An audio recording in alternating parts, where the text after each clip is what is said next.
Hello and welcome to Cherry Bekaert's podcast series, the second for private equity, where we discuss challenges and opportunities in the ever-changing investment environment with respect to the marine and boating industry.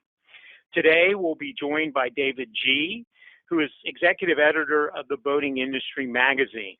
For more than 75 years, all those serious about the business of boating have turned to Boating Industry magazine, which is one of the most authoritative voices of the marine market for strategic analysis, in-depth coverage, and proprietary research of the day's most critical issues. Today, in the second part, we will be dealing with what goes into actually selling and buying a marine manufacturer. And so, David, would you be kind enough to kind of talk to us, because you have knowledge of obviously a number of the transactions that occurred, but talk to us about the seller's struggle and what happens when owners are selling their business and some of the things that they wrestle with. Yeah, well, thanks for having me, Ron. And the seller struggle is kind of defined as an owner who's wrestling with selling their business, choosing between maybe somebody who's a highest bidder, who values their business the highest numerically, but maybe looking to flip it or do something else with it in the short term, or selling their business to someone who absolutely cares for the brand, for the employees, and the legacy. Just to give you a little bit of a backdrop, there are over 1,000 boat builders, original equipment manufacturers in the U.S., highly fragmented industry. Many of those are small companies, and many of them actually still today are being run and wholly owned by their founders. So there's a bit of a mom and pop situation going, and so as these companies come up for sale, these buyers often fall into a couple of different categories. Now, the Harvard Business Review says, unfortunately, 70 to 90% of mergers and acquisitions fail. So that's not anything to do with specifically the recreational boating industry. That's just every business vertical and sector nationwide. So that's kind of tough. But as far as recreational boating industry is concerned, oftentimes those acquisitions are being made on the short-term side. A company thinks that they can, ramp up R&D or engineering or manufacturing, or that there's something in those balance sheets that they can find some value. So, maybe they overpay a little bit. So now they've got to take some steps to justify their investment. They have a clear exit strategy the day that they buy the new company, high financial targets they have to meet in a short time frame. And so that's a very different buyer, as I said, than one who has done a lot of due diligence, not only on the financial side, but on the soft side, the cultural side. You have a buyer who value the brand, who value the employees, who value the seller's legacy. They may not even have an exit strategy. They just say, hey, we love this brand. We love the people who build the boats, and we want to invest in the brand, weather the business cycle, meet those inevitable challenges, and away we go. As an employee of a company that's being acquired, of course, you want somebody buying who cares about it, and everybody says that they will care about it. But again, we often don't know what's going to happen until a challenge occurs, until economic downturn happens. Everybody, of course, wants that buyer to be the one who not only pays the highest multiple, the highest dollar figure, but also cares for the company the most. And those two things often don't align. So it's an interesting thing when an owner who's invested their life building a business, of course, they don't want to see their baby fail after selling, regardless of how much money they collect. And it could be a gut-wrenching process. So, David, in regards to your comment around the Harvard Business Review and the Hmm. likelihood of a transaction not coming to fruition, based on what you see in the consolidation and ultimate contraction within the industry, how often and are you seeing what is referred to as sell-side due diligence occurring so as to really, in recognizing it's a privately held, closely held business, Hmm. that prior to even considering selling, they're really doing sell-side due diligence? Well, a lot of course, there have to be, some rigor involved in the process. But as I said, the recreational boat business is a highly fragmented one, dominated by founder-based owners and operators, and oftentimes, this process starts in a very organic way. Somebody that a CEO of a publicly traded boat building company is walking the docks at a boat show or walking the floor at a trade show, and somebody says, "Hey, interested in a making an acquisition? Of course, we always are, blah blah blah. I know somebody, do you know so and so runs such and such? Oh, I know of them, of course. I don't know them personally. Well, they might be looking to sell. So maybe there's some organic conversations that again start at the dock of Fort Lauderdale or Miami Boat Show or a trade show, and then of course at some point financials have to be shared, and likely the CEO of the potential acquiring company flies to the factory and interviews the employees and tries to get a real complete picture. A founder-based business doesn't have the financial rigor, obviously, of a public company. They may not have to have audited financials. They likely have smaller financial teams. And if they're going to be entering into the public realm, of course, that brings an additional set of requirements. They have to be mindful of that.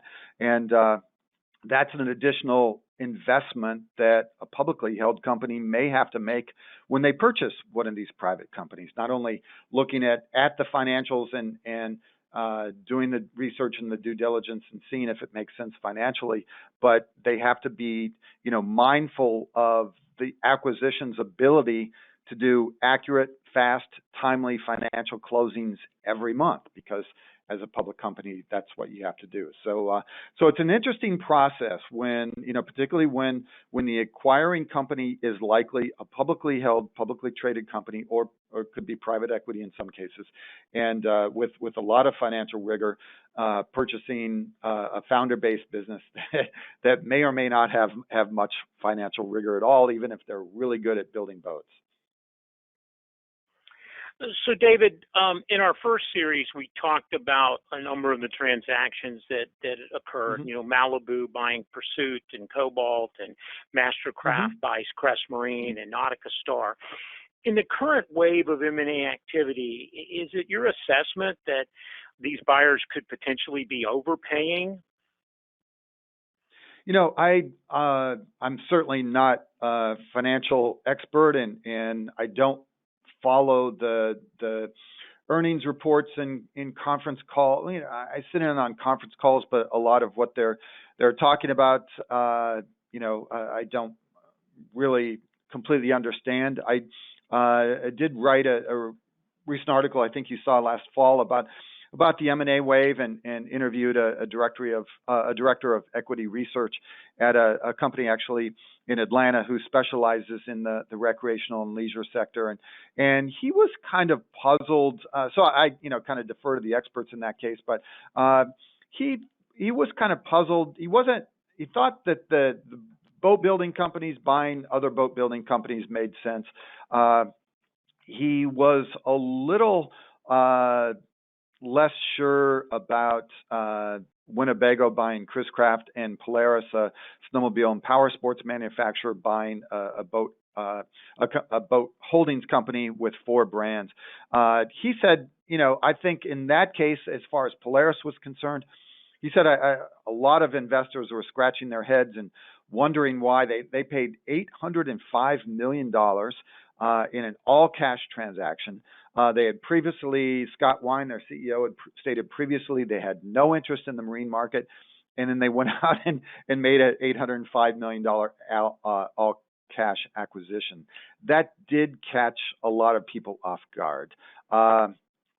It's pretty compelling. He said that they might have overpaid. He said maybe they have 4 or 5 years of growth ahead, some opportunities to move margins higher. And he said if that happens, the economy stays good, then their evaluation wasn't so steep. But he said if the economy softens, the discretionary boat purchases begin to slow down, and you look back at what they paid, then he said it looks pretty lofty. So in most of these cases, it just hasn't been enough cycles, enough quarters to really know. But certainly there have been a couple of deals where people are wondering if the acquirer did not in fact overpay.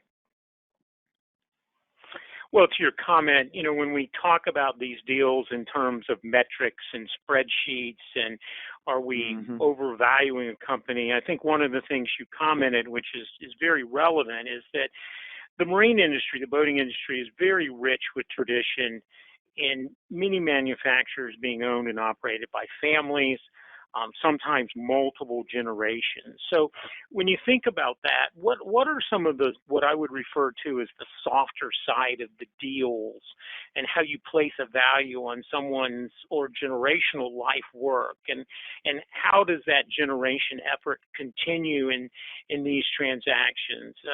So my question is what do you see as the challenges and opportunities that come along with acquiring companies with such family heritage, generational heritage? What's that softer side look like? Yeah, that's a great question, and it is really kind of at the heart of a lot of these deals. Of course, they're financially driven, and the financials and the metrics have to make sense. But you're really talking about folding a new company into a brand and portfolio. Everybody, all the CEOs of these acquiring companies, they all talk about the soft side of the deal and that there's a cultural fit and they have the same passion we do. We're committed to this labor force and the community where we've always built these boats and on and on and on. And I'm not discounting that, but I think they also kind of have to say that, don't they, in a way? And you really have to wait a couple of years to see who's really sincere about that. If in fact maybe they just bought the company with a clear exit strategy in mind, not a long-term strategy, looking to bolster R&D, engineering, marketing, quality control, do something that they saw an opportunity to do, and then I wouldn't say flip it. Nobody's really in the flipping business in the recreational boat building industry, but they certainly could have an exit strategy. And others who simply say, you know what, we've admired this boat or this boat building company from afar, and we truly care about the employees, we care about the culture, and we're going to make a fair offer, and we will give you our commitment that we will honor the legacy of what you built with your brand and your employees and your community. And I think that I would like to think I'm not a cynical person by nature, and I don't think that the CEOs of these acquiring companies are cynical. I think they're pretty honest, truthful, authentic guys. But things change, and maybe they even in some cases they don't have an exit strategy. They have long-term strategy for growth, and then economies can change, consumer confidence can change, a lot of external market forces out of their control can change, and that could change whether or not they hang on to the company. But it's a profound question. How do you from one state, making one kind of boat, maintain from afar the culture and the the leadership and the product quality with a different company in another state when the founder and the leader of that company likely has departed the scene. So it's a profound question and one that really comes to bear in most of these deals. Well, David, on behalf of Cherry Bekaert, we want to thank you for your time today and your comments in this second part of a three-part series, and in the discussion about actually selling and buying a marine manufacturer, what's happening in the boating and marine industry. So, on behalf of Cherry Bekaert, thank you very much. Thanks for having me, Ron.